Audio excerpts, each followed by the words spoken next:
اور سیدہ سارہ اور میرے نبی ابراہیم مصر سے یہاں سے آ کے اپنی گھر والی کو لے کے گزر بادشاہ کے دربار میں ایک لڑکی موجود ہے، نو عمر بچی موجود ہے، چھوٹی عمر کی بچی موجود ہے۔ سیدہ سارہ کی گود میں اولاد کوئی نہیں، سیدہ ہاجرہ کو یہاں سے لے کے جا، میں پروردگار عالم سیدہ ہاجرہ کے بطن سے اسماعیل ذبیح اللہ کو پیدا فرما کے بیت اللہ کی بنیاد رکھوانا چاہتا ہوں۔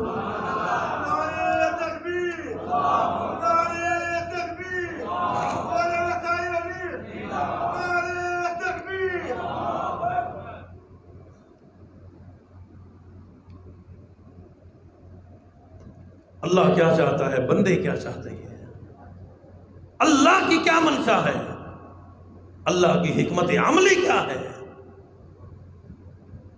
اب دیکھو نا، کرونا وائرس جب سے آیا سکول بند، ارادہ کیا تھا مدرسے بند کروں، اب بچے بیچارے سکولوں سے فارغ ہو گئے تو بے شمار لوگوں نے الحمدللہ اپنے بچوں کو تنگ آ کے مدرسے میں داخل کرا دیا ہے۔ ان کی منشا کیا ہے، اللہ کی منشا کیا ہے؟ اور اگلی بات آپ کو عرض کروں، میں نے پہلے بھی عرض کی، اس سال ہمارے ملک پاکستان میں 80,000 بچوں نے قرآن یاد کیا ہے، وفاق المدارس کا امتحان پاس کیا ہے۔ اللہ کی منشا کیا ہے؟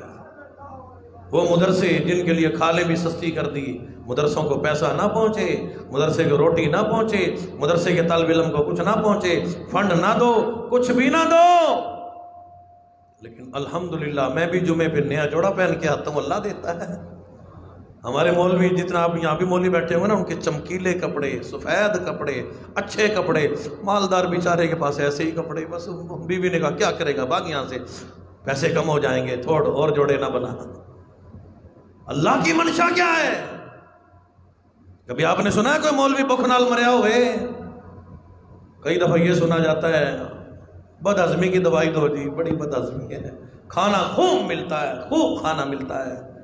جن مدرسوں کو بند کرنے کا ارادہ، قرآن بند کرنے کا ارادہ، الحمدللہ ان مدرسوں میں عام آدمی بھی، عام امیر آدمی بھی بکرے کا گوشت نہیں خرید سکتا۔ ہمارے مدرسے کے طلباء کہتے ہیں جی قاری صاحب دال پکاؤ، بکرا کھا کھا کے تھک گئے ہیں۔ بندوں کی منشا کیا ہے، اللہ کی منشا کیا ہے؟ اللہ کی منشا کیا ہے؟ دنیا داروں کو دوائیاں کھا کے نیند آتی ہے، ہمارے مدرسے کے طالب علم اور علماء حضرات ادھر نماز پڑھ کے سوتے ہیں، ادھر فوراً الحمدللہ نیند آ جاتی ہے۔ نہ گولی کھانے کی ضرورت، نہ دوائی لینے کی ضرورت، نہ کوئی بے سکونی کی ضرورت، اللہ کے گھر میں ہے پاکیزہ زندگی، پاکیزہ زندگی گزر رہی ہے۔ دنیا والوں کے چاہنے سے کچھ نہیں ہوتا، اللہ کے چاہنے سے ہوتا ہے۔ یقین تو کر کے دیکھو اللہ کے۔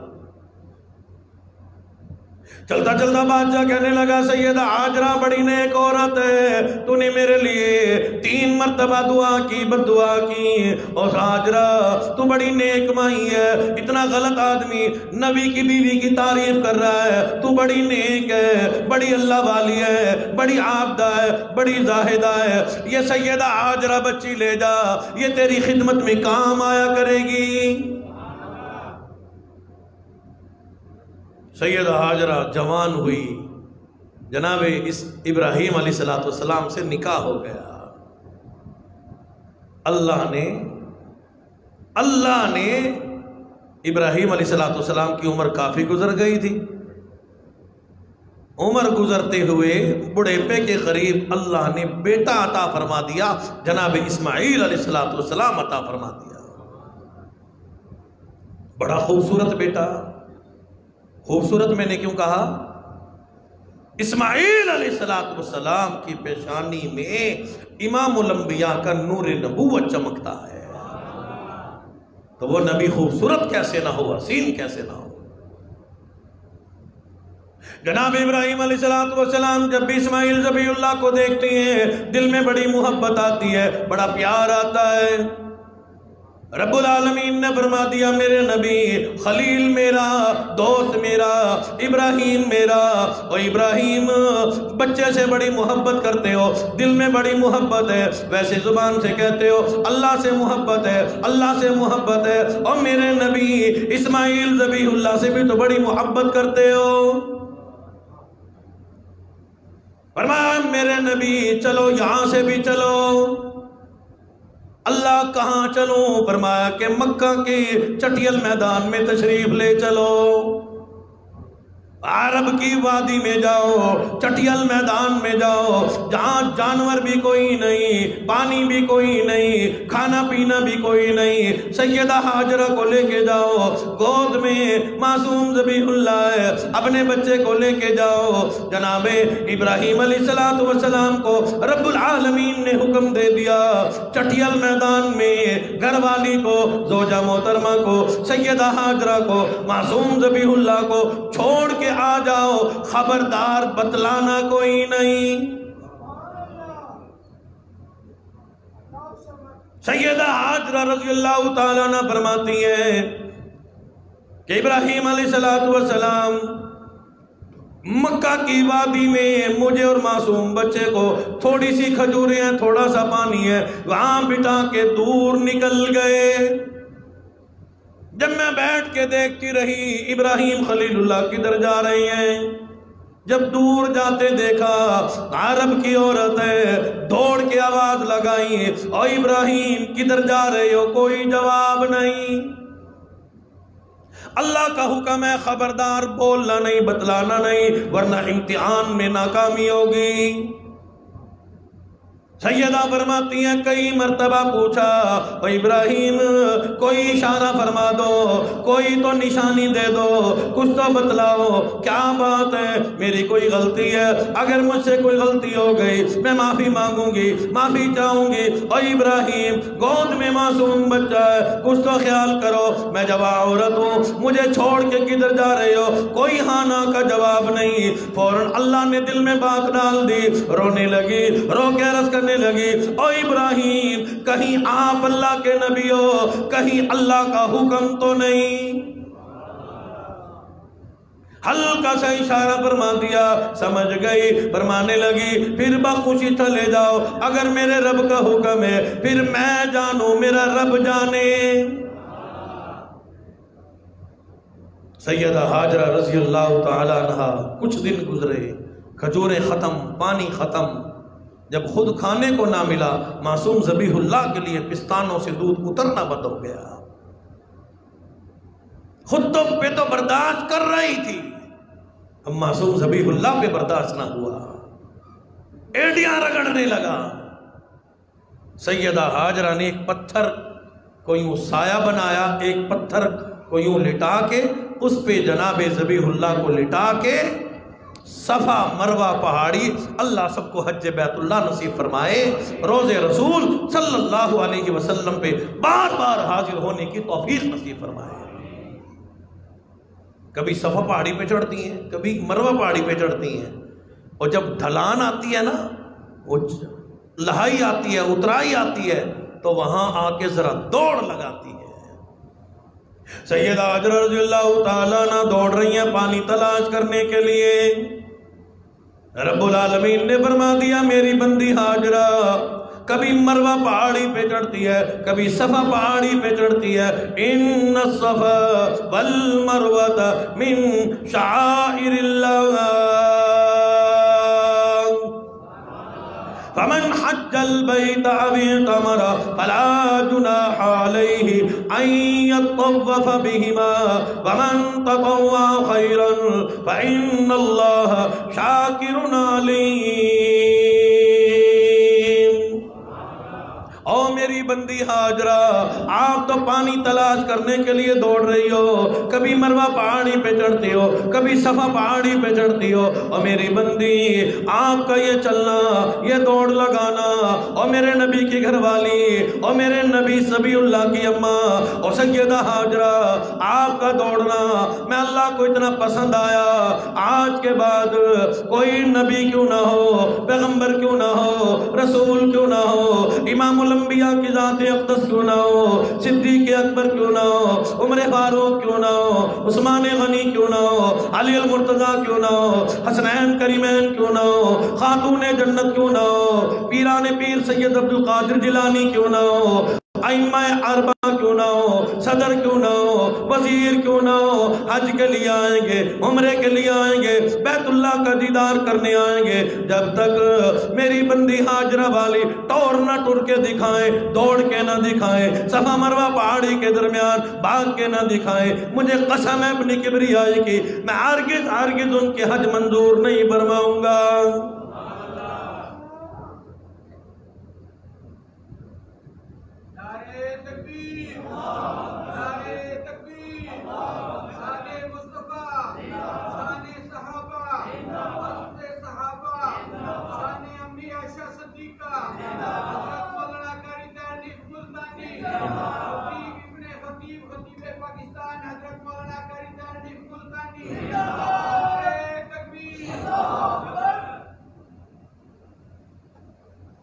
انبیاء علیہ السلام اور ان کی گھر والیوں کی شان دیکھو، عظمت، بلندی، مقام آپ دیکھیں کہ اللہ نے سیدہ ہاجرہ رضی اللہ تعالی عنہا نے جو قربانی پیش کی ہے، پروردگار عالم نے ساری امت مسلمہ کے لیے ارکان حج میں سے بنا دیا کہ میری بندی ہاجرہ نبی، پیغمبر، رسول، صحابہ، تبع تابعین، بزرگان دین اور جتنا بھی بڑا ولی، قطب، ابدال، صدر، امیر، کبیر، جاگیردار جب تک حج کرنے آئے گا، جب تک ہاجرہ والی ٹور نہ ٹور کے دکھائے، مجھے قسم ہے اپنی کبریائی کی، میں اللہ ان کا حج منظور نہیں فرماؤں گا۔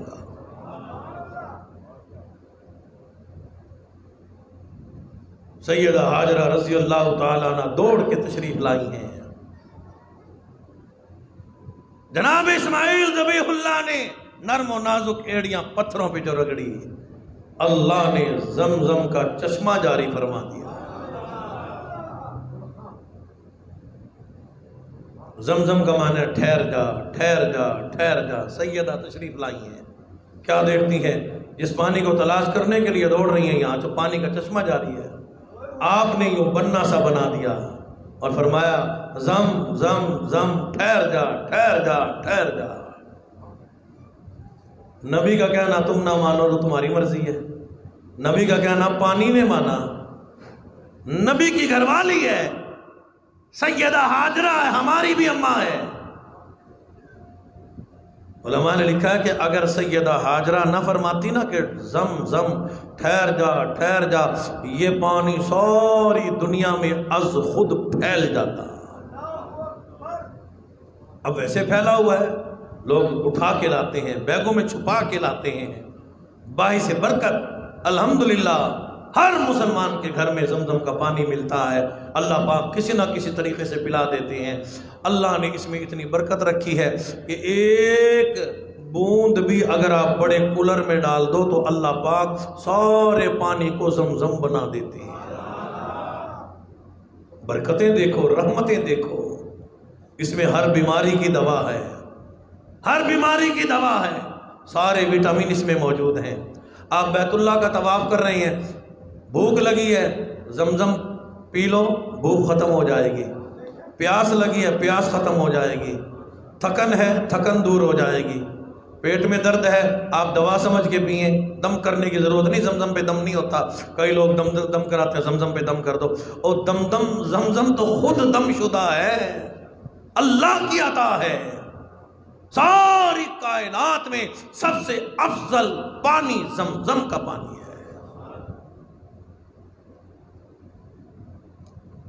قافلے وہاں سے گزرنے لگے، عرب کے لوگ وہاں سے گزرنے لگے، پانی دیکھا، وہیں پڑاؤ ڈال لیا، اللہ نے مکہ مکرمہ کو آباد فرما دیا۔ اللہ کی منشا کیا ہے؟ معصوم ذبیح اللہ نے ایڑیاں رگڑی، چشمہ جاری ہو گیا، لوگ آ کے وہاں رہنے لگے۔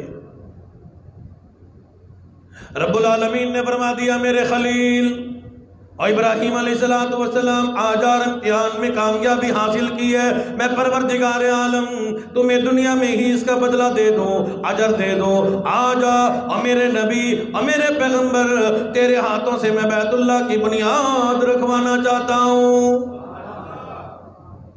فرمایا کہ ان اول بیت وضع للناس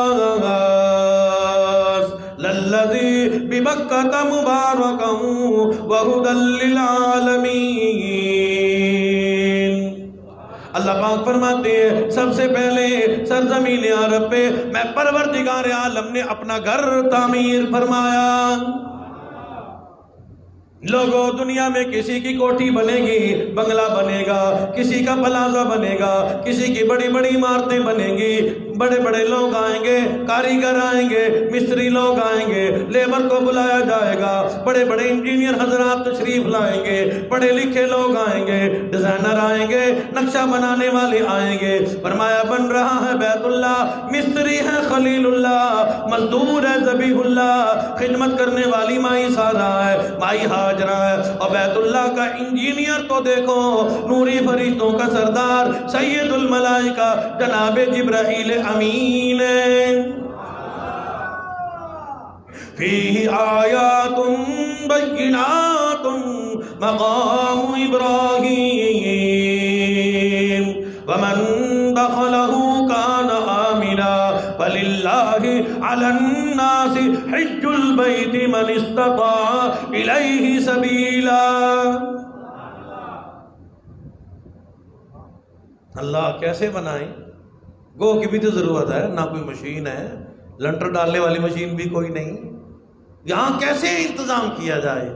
فرمایا میرے نبی سارا کام اللہ کا ہے، اللہ نے جنت سے پتھر بھیج دیا، جتنا خلیل اللہ چاہتے پتھر بلند ہو جاتا، جتنا چاہتے نچائی کی طرف چلا جاتا۔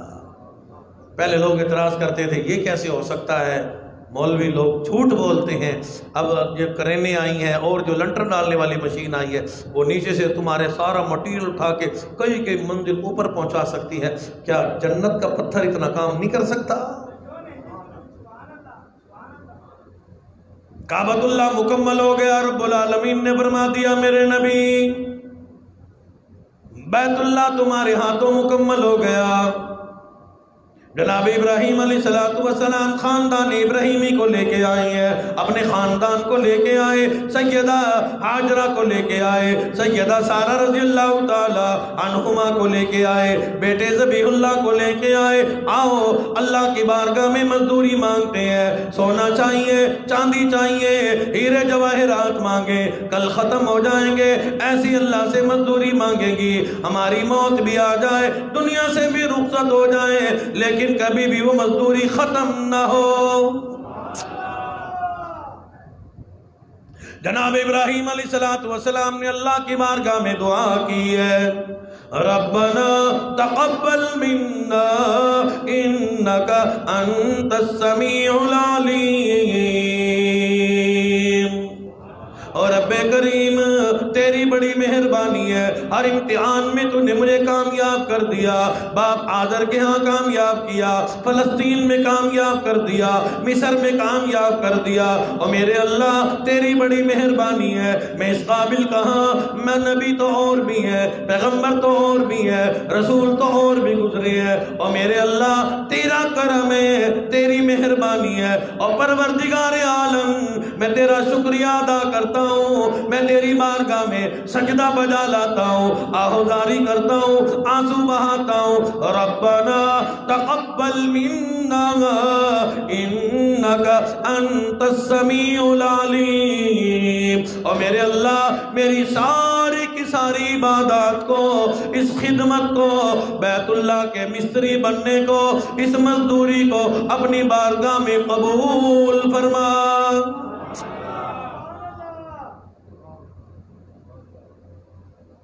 تو قربانی لے کے اترایا نہ کرو، یہ جو ذبح کر کے نا جانوروں کی مویاں بنا کے نیٹ پہ ڈال دیتے ہو، یہ گناہ ہے، اچھا کام نہیں ہے۔ جانوروں کو تڑپتا ہوا دیکھتے ہو، کل تجھے کوئی تڑپتا ہوا دیکھے پھر کیسا لگے گا؟ ریاکاری، اس طریقے سے ذبح ہو رہا ہے، یوں ہو رہا ہے، کوئی کام تو چھوڑ دو، کوئی کام تو پردے میں رہنے دو۔ آج تم پردے میں رہنے دو، اللہ تمہارا پردہ رکھے گا۔ یہ 4 جماعتیں پڑھے لکھے لوگ، ہر بندہ ہی 4 آنے کا موبائل لیا، بس ہو گئے لے کے یوں کھڑے ہیں، اور کوئی کام نہیں، نہ تکبیر پڑھنی، نہ اللہ اکبر کہنا، نہ اللہ سے دعا کرنا۔ عید کے دن آپ بھی جلدی میں ہوتے ہو، میں بھی جلدی میں ہوتا ہوں، تو پہلے قبولیت کی دعا کیا کرو۔ بکرا ہے، چھترا ہے، اللہ نے جو بھی قربانی دی ہے اپنے خاندان کو جمع کر کے، اپنے گھر والوں کو جمع کر کے، یا جتنے بھی لوگ آئے ہیں جمع کر کے۔ میرے ابا جی خانف صاحب ملتانی رحمۃ اللہ علیہ، میں نے اپنے بزرگوں کو دیکھا، وہ ذبیحہ سے پہلے اللہ کی بارگاہ میں قبولیت کی دعا کیا کرتے تھے۔ ہم تو دکھانے میں رہ جاتے ہیں، 1 کروڑ کا لیا ہے، 10 لاکھ کا لیا ہے، اتنے کا لیا ہے، کیا کریں گے؟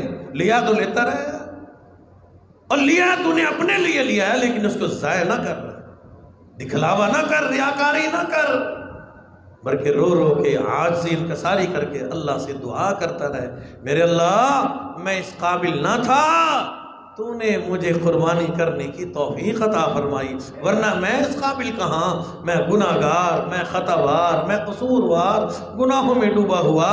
میرے اللہ تیری مہربانی ہے، تو نے میرا مال قربانی کے لیے قبول فرمایا۔ اللہ شرف قبولیت عطا فرما، نجات کا ذریعہ بنا، مغفرت کا ذریعہ بنا۔ پتہ نہیں اگلے سال نصیب ہوتا ہے کہ نہیں ہوتا۔ جو بھی عبادت کرو، نماز پڑھو، آخری نماز سمجھ کے پڑھو، قربانی کرو، آخری قربانی سمجھ کے کرو۔ کئی لوگ کہتے ہیں اگلے سال کر لیں گے، اگلے سال کر لیں گے، اگلے سال پتہ نہیں جیے گا کہ نہیں۔ کہاں زندگی ہے؟ چلتے پھرتے لوگوں کو موت آ رہی ہے، قربانی کا معاملہ پیچھے ہٹ جاتے ہیں۔ زیادہ سے زیادہ قربانی، محنت کرو، کوشش کرو۔ ابراہیم علیہ السلام اللہ کی بارگاہ میں دعا کر رہے ہیں، رب کریم میری خدمت کو اپنی بارگاہ میں قبول فرما، ربنا تقبل منا انک انت السمیع العلیم۔